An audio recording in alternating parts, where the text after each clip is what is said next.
Welcome, welcome, welcome. As you know, right now there is a lot of contention in Lagos State about a man called Gbadebo Chinedu Rhodes Vival.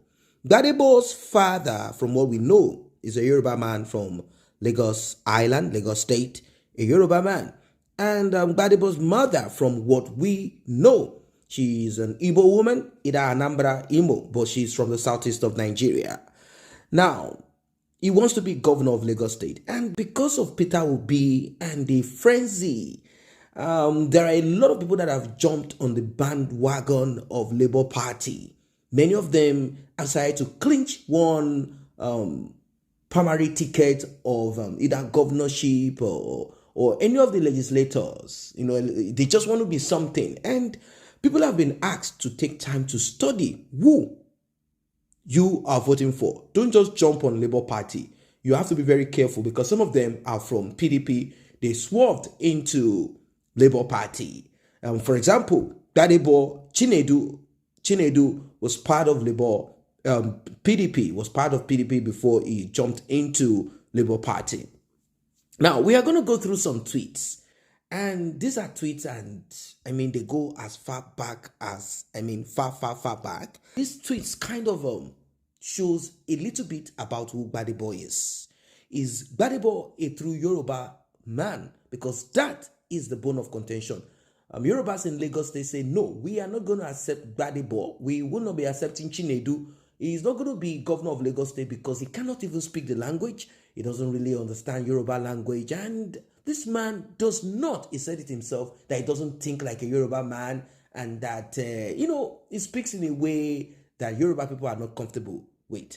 And if you are an Igbo man, if you are from the southeast of Nigeria, let us forget stories. If you are an Igbo man and a man steps in and says he doesn't speak Igbo language, is this, he wants to turn Anambra State or turn Imo State, Enugu, any of these states around, I'm sure tribalism is everywhere in Nigeria, but there are some people who are much more into tribalism. They are quick to say this person is Yoruba.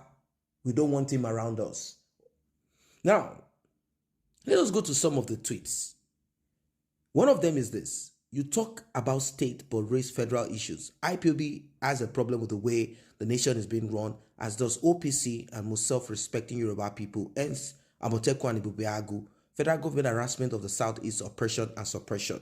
Of course, he has part of him from the Southeast, so he's definitely going to speak. And everybody knows, even if you're not an Igbo person, you know what's happening in the Southeast and also happening in the Southwest of Nigeria.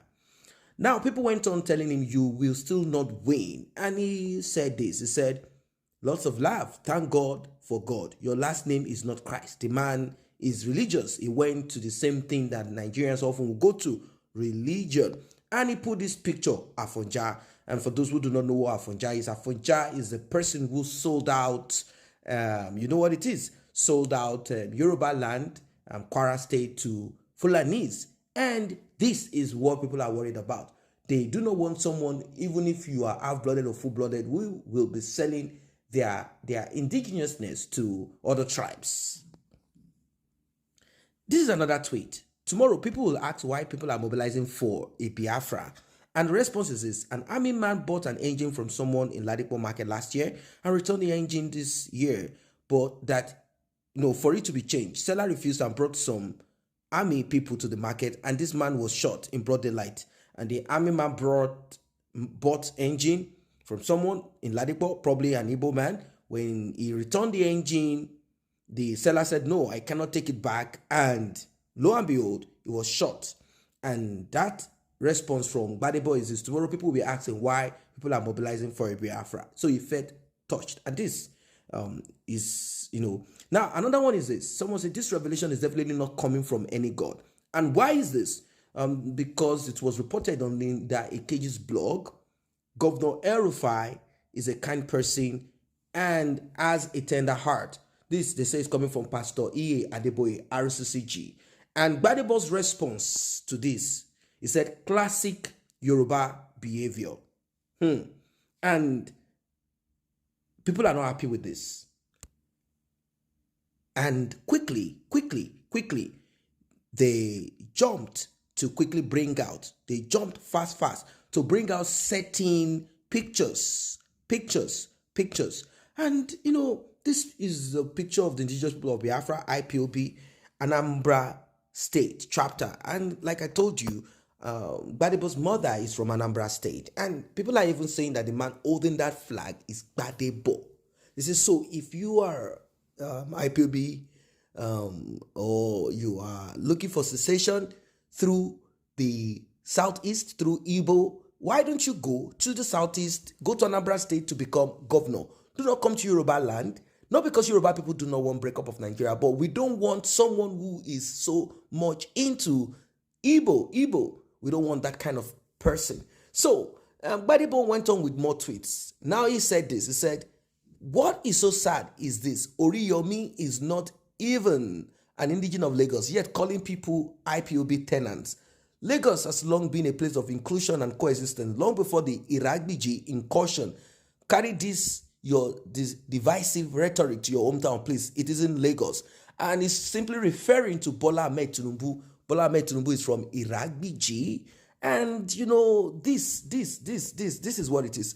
He went on, he said, a narrative as though IPOB is the cause of the security breakdown across the whole country. Meanwhile, you have a Gumi doing parley with terrorists, yet no reaction from this failure of an APC terrorist government. Elections have consequences.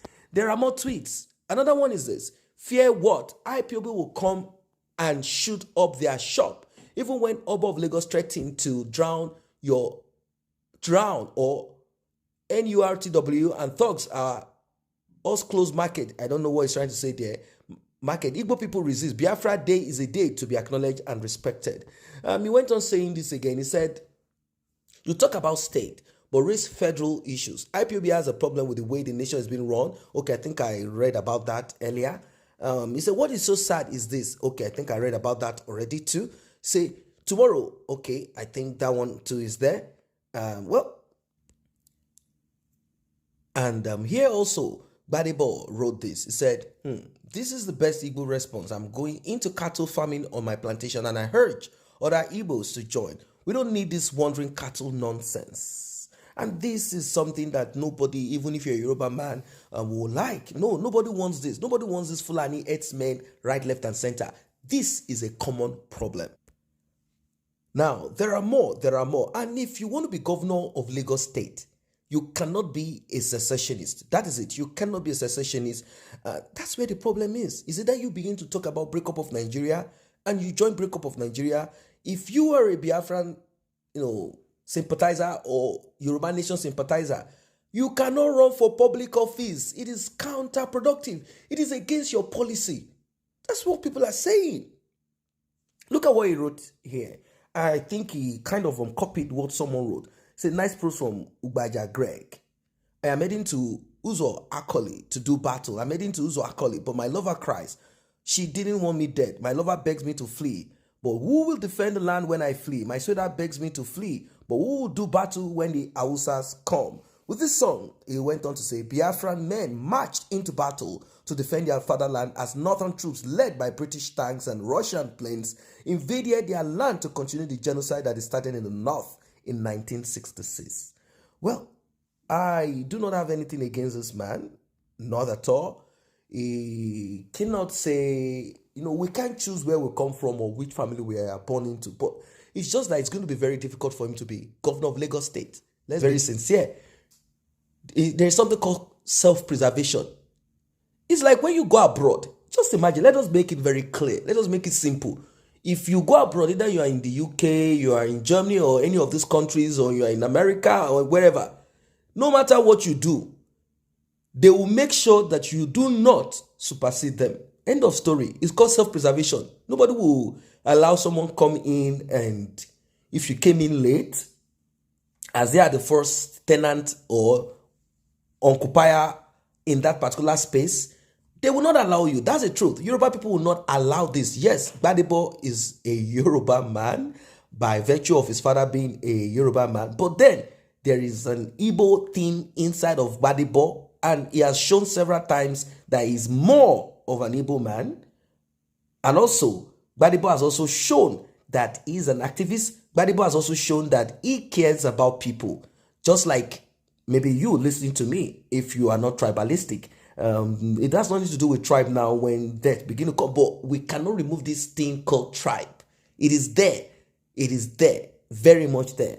You cannot begin to talk about IPOB, Biafra, this and that, because they are calling him IPOB, Biafra, apologist, and anti-Yoruba bigot. You see, that part of anti-Yoruba bigot is what is holding him down, and his father has to come out to talk, his mother has to come out to protest and talk. He's also trying to, it's not going to be easy. You see, there's one thing trying to campaign and get people to vote for you, and there's another thing trying to defend yourself. Bola Ahmed Tinubu also went through this, but because he had someone, a godmother, that has given him a surname, an apparatus, either wicked apparatus is around, available for him to use. That was how he became what he is. Who knows? We're not going to limit anybody. Change, they say, is the only constant thing. I'm not going to say, Gbadebo, you cannot. You can. You can if you have opportunity or room for it. What are your thoughts about this? Don't forget to like and share this video. Don't forget to subscribe to this channel if you're new here.